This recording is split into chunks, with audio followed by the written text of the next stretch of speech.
চিন্ময় কৃষ্ণ প্রভুর গ্রেপ্তারি নিয়ে তোলপাড় বাংলাদেশ। এই ইস্যুতে ঘরে বাইরে প্রবল চাপের মুখে পড়েছে ইউনূসের নেতৃত্বাধীন অন্তর্বর্তী সরকার। প্রসঙ্গত, চলতি বছরের অগাস্টে শেখ হাসিনা সরকারের পতনের পর বাংলাদেশের মসনদে বসেন মোহাম্মদ ইউনূস। আর ইউনূসের নেতৃত্বাধীন অন্তর্বর্তী সরকার পড়শি দেশের মসনদে বসার পরেই বাংলাদেশ জুড়ে সংখ্যালঘুদের ওপর ধারাবাহিকভাবে অত্যাচারের ঘটনা সামনে আসছে। বিষয়টি নিয়ে ভারতের তরফে বারংবার কড়া বার্তা দেওয়া হলেও এ নিয়ে বাংলাদেশ সরকারের মধ্যে কোনো হেলদোল দেখা যায়নি। এই আবহে শিলিগুড়ির চিকেন নেকের মাত্র 12 কিলোমিটার দূরে লালমনিরহাটে একটি বিমান ঘাঁটি তৈরির উদ্যোগ নিয়েছে ইউনূস সরকার। সূত্রের খবর, এই বিমান ঘাঁটিতে 50টি যুদ্ধবিমান রাখার পরিকল্পনা রয়েছে বাংলাদেশের। এই লক্ষ্যে কাতার ও জর্জ সোরসের তরফে বিপুল অর্থ বিনিয়োগ করা হয়েছে বলে সূত্রের খবর। মূলত ভারতের চিকেন নেককে ব্যতিব্যস্ত করতেই বাংলাদেশের এই তৎপরতা বলে মনে করছে প্রতিরক্ষা বিশেষজ্ঞরা। এ প্রেক্ষিতে গোটা ভারত বাংলাদেশ সীমান্তকে সিল করার পথে হাঁটতে চলেছেন কেন্দ্রীয় সরকার। পাশাপাশি স্বল্প ও মাঝারি পাল্লার পিনাকা মিসাইল সিস্টেমকে বাংলাদেশ মুখী রাখা হয়েছে।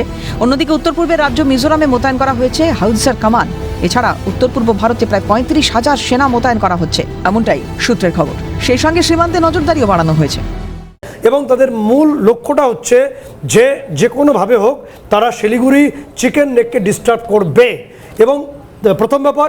দ্বিতীয় বিষয়, এই বিষয়ে ফান্ডিং দিয়েছে, যে গোয়েন্দা রিপোর্ট আসছে নির্দিষ্টভাবে কাতার থেকে ফান্ডিং এসেছিল এবং ডিপ স্টেট মানে জর্জ সোরসের থেকে প্রচুর ফান্ডিং পেয়ে এটা ইউনূস সরকার বানাচ্ছিল। ইতিমধ্যে ভারতীয় গোয়েন্দাদের রিপোর্ট অনুসারে যে তথ্য আমরা দর্শকদের জানাচ্ছি, নির্দিষ্টভাবে যে ছবি আসছে, এন্টায়ার ভারত সীমান্ত সিল করার পথে ভারত সরকার। এ প্রসঙ্গে সিএনএ সাংবাদিকের প্রশ্নের উত্তরে বিদেশ মন্ত্রকের মুখপাত্র রণধীর জয়সওয়াল জানান, বিষয়টি সম্পর্কে অবহিত আছে ভারত সরকার। Indrani had a question about airbase. I mean, these are security issues that pertain to the government of Bangladesh. Mohammad ইউনূসের সঙ্গে জো বাইডেনের সখ্যতা সর্বজন বিদিত। তাই ইউনূসকে বাংলাদেশের মসনদে বসিয়ে ভারতকে চাপে ফেলতে চেয়েছিল বাইডেন প্রশাসন। পাশাপাশি ইউনূস বাংলাদেশের মসনদে বসার পরেই জামাত সহ অন্যান্য মৌলবাদী শক্তিগুলো যেভাবে বাংলাদেশের রাজনীতিতে সক্রিয় হয়েছে সেটা ভালোভাবে নেয়নি বেজিং। এই পরিস্থিতিতে চীন ধীরে ধীরে বাংলাদেশের পাশ থেকে দূরে সরে যায়। অন্যদিকে গদির ওপর বিষ ফোঁড়ার মতো আমেরিকায় সদ্য সমাপ্ত রাষ্ট্রপতি নির্বাচনে ডোনাল্ড ট্রাম্প জয়ী হওয়ায় আন্তর্জাতিক ক্ষেত্রে ভারতের অবস্থান আরও মজবুত হয়েছে। একদিকে আমেরিকা এবং অন্যদিকে রাশিয়া ভারতের পাশে দাঁড়ানোয় আন্তর্জাতিক মহলে আরো কোণঠাসা হয়ে পড়েছে ইউনূসের নেতৃত্বাধীন অন্তর্বর্তী সরকার। নির্দিষ্টভাবে এই তিস্তা নদীর অববাহিকায় জঙ্গলের একেবারে আড়ালে 700 একর জমির উপরে এই নির্দিষ্ট এয়ারবেসটি, এবং এই এয়ারবেসটি নির্দিষ্টভাবে এত ঘন জঙ্গলে ঢাকা ব্রিটিশ আমল থেকেই, যেটা খুঁজে পাওয়া খুব মুশকিল।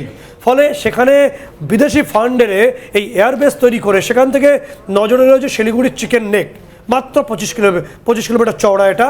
এবং এই চিকেন নেকটা যদি একবার ডিস্টার্ব করে দেওয়া যায়, ধ্বংস করে দেওয়া যায়, তাহলে ভারতবর্ষের যে 7 সিস্টার্স আমরা বলি বা পূর্বাঞ্চলে যে রাজ্যগুলো 7টি, সেগুলো পুরোপুরি মূল ভারতের থেকে বিচ্ছিন্ন হয়ে যাবে। অর্থাৎ বাংলাদেশ তখন একটা বার্গেনিংয়ের জায়গায় চলে আসবে। বাংলাদেশের এই সামরিক প্রস্তুতি নিয়ে উঠছে একাধিক প্রশ্ন। কোথাও কি ভারতকে চাপে ফেলতে গিয়ে নিজের বিপদ নিজেই ডেকে আনলো বাংলাদেশ? পড়শি দেশের এই তৎপরতার নেপথ্যে কি কোনো বিদেশি শক্তির হাত? প্রশ্ন আন্তর্জাতিক মহলের। Satyajit Mukhopadhyay report, Calcutta news.